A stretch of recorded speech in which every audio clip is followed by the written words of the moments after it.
Bonjour à tous et bienvenue dans le Kézako. Nous sommes à un peu plus d'une semaine de la Nativité maintenant et si vous êtes allés à la messe depuis le début de l'Avent, vous avez forcément médité autour des textes du livre d'Isaïe sur l'Exode. Et bien justement, le mot du jour c'est Exode. Alors là, directement, je suis sûr qu'il y a plein d'images qui vous viennent en tête.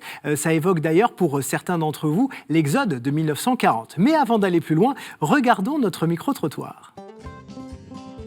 Exode, c'est partir, s'échapper, aller loin. Voilà. Être obligé de, certainement. Exode, pour moi, c'est quelqu'un qui quitte son pays, qui s'enfuit. Alors ça peut être un exode rural, mais également un exode d'une population qui est soumise à des brimades. C'est la misère, c'est la difficulté, c'est même pas se réinsérer, c'est survivre. Alors exode, je pense au peuple juif, l'exode d'Égypte. Je pense plutôt au peuple, surtout dans l'Ancien Testament, qui ont dû partir par le désert. C'est-à-dire quand on sort d'un pays, on essaie de se retrouver soi-même, quoi.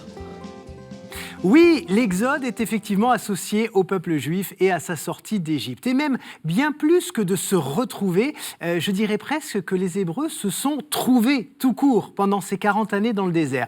Vous allez tout comprendre avec le Père Clasen. Bonjour. Bonjour. Alors, cet Exode, il couvre beaucoup de chapitres de l'Ancien Testament. Est-ce qu'on peut rappeler rapidement ce qui s'y passe ? Alors, le livre de l'Exode comporte trois grands parties. Première partie, c'est la fameuse vocation de Moïse. Alors, tout le monde connaît le petit dans un couffin en osier récupéré par la fille de Pharaon, etc. Jusqu'à sa vocation, la vocation de Moïse. Donc, le buisson ardent. Voilà, c'est ça. Il est obligé de fuir parce qu'il a tué quand même un garde chiourne. Et puis ensuite, vous avez le moment, la deuxième grande partie, c'est ce à quoi les gens font allusion.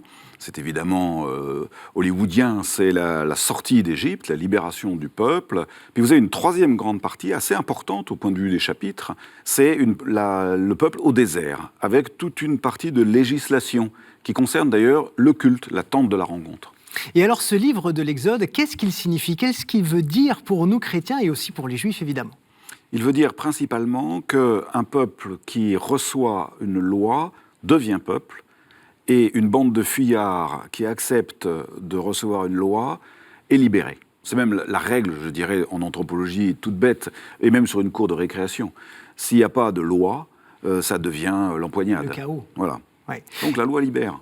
Et il se passe quelque chose de très important, surtout dans cette troisième partie de l'Exode, c'est ce rapport un peu, je dirais, de parents et d'enfants qui se noue entre Dieu et le peuple juif, oui. Parce qu'il y a nombre de moments où ils n'écoutent pas, où ils transgressent, où on leur dit « faites ça » et puis ils font autrement, mais Dieu est toujours là et Dieu les pardonne toujours. Oui. Donc en fait, ils sont là dans une espèce d'apprentissage et c'est très intéressant. C'est très curieux d'ailleurs, parce qu'on voit Moïse qui oscille.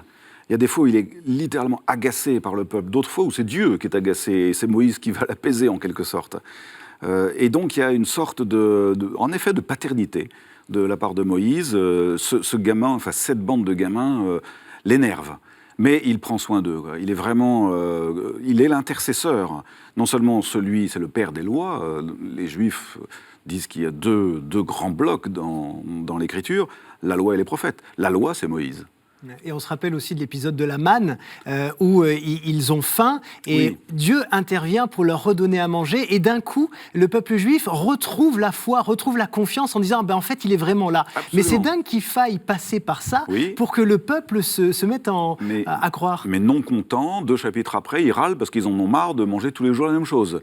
Alors, est-ce que c'est pas finalement une parabole de ce que chaque chrétien vit au quotidien, c'est-à-dire des petites crises de confiance, parfois, où on se dit Dieu, il n'est pas toujours là, il pourrait faire mieux. Est-ce que c'est pas ça qu'on peut lire ? Alors, on peut lire ça sur le plan, disons, du mimétisme ou de la psychologie. C'est-à-dire, nous sommes pas loin d'être semblables à ce peuple rebelle, le peuple à la nuque raide.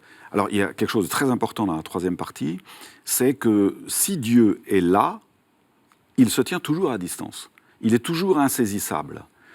Ça, c'est tout à fait important dans l'Exode, l'histoire de la tente, de la rencontre. Quand Dieu veut rencontrer Moïse, c'est à l'écart, il est interdit aux autres d'approcher. C'est-à-dire véritablement, il y a une sorte de distance de Dieu par rapport au peuple. Et ça, c'est quelque chose qui, dans notre vie spirituelle, doit rester permanent. C'est-à-dire, certes, Dieu guide, Dieu protège, Dieu bénit, mais il reste l'insaisissable.